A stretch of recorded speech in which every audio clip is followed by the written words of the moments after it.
Right. Another mess is the situation in Syria and how much of a threat we're facing now with Vladimir Putin. Well, to hear the president last night on 60 Minutes, the fact of the matter is that it's Vladimir Putin who's the one who's hurting. He has only one friend, Syria, and right now he's desperate. Tom Croci joins us right now, the U.S. Navy Reserve Commander, former U.S. Navy Reserve Commander, served this country with great heroism. And, we were talking about this. Think about it.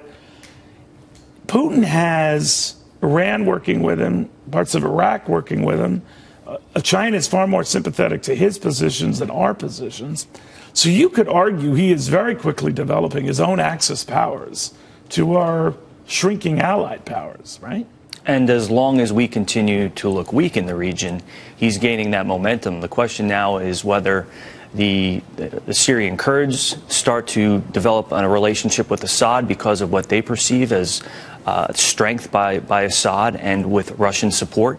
It's great to see these missiles flying in the air. It's like a 1960s or 70s May Day parade, except he's actually launching missiles from the Caspian Sea. But all this builds strength in that region. This is a region that understands strength and demonstration. Were you surprised? Of power. I know Russia's no slouch militarily, but that they had the technology and the accuracy and the ability to launch missiles from 1,000 miles out. The SSN-30 Alphas are technology that, of course, we've known about. The fact that they're launching them from smaller surface ships in the Caspian is probably something that... So do you buy the target was dead on, that they did? We've been saying, oh, yeah, a couple of them hit Iran. We have no way to prove this, but...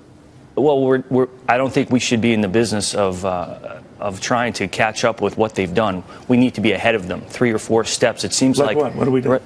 Well, in this case, you have a tremendous power vacuum in the Middle East. And what I'm seeing right now with Syria, and something that's not being talked about, is the chemical weapons that Bashar Assad has used against his own forces. Where are those weapons? The Russians are backing away from their cooperation with us. Chemical, biological, radiological, nuclear weapon materials, in addition to refugees flowing out of the region. Is there a Trojan horse effect coming where these materials are flowing out with people? Number one, we asked those same questions after Iraq. We knew Saddam Hussein had these type of weapons. Where did they go? But as New Yorkers, I mean, we need to be specifically concerned. And as somebody in the New York State Senate who looks at this every day from a Homeland Security perspective, I would say this is something that we're not talking about. Putin's expanding and Russia's expanding role is creating a sanctuary for all of these things to occur. See, that's what worried me, just as you pointed out, Commander, this sort of laissez-faire, dismissive attitude on the part of the president. Say, there's nothing to worry about. It's that underground stuff. And getting rid of the dangerous stuff in Syria. That worries me. That falls into the wrong hands. And we're not really policing that. That's far more worrisome than what we're doing vis-a-vis the Russians in Syria. Military-age males flowing out of that region of the world with a chemical, biological, or radiological capability is something that should keep us all up at night. So I worry about the vacuum that's been created by continued and aggressive Russian escalation in that area. Scary stuff. Commander, good seeing you again. Thank you very, very much.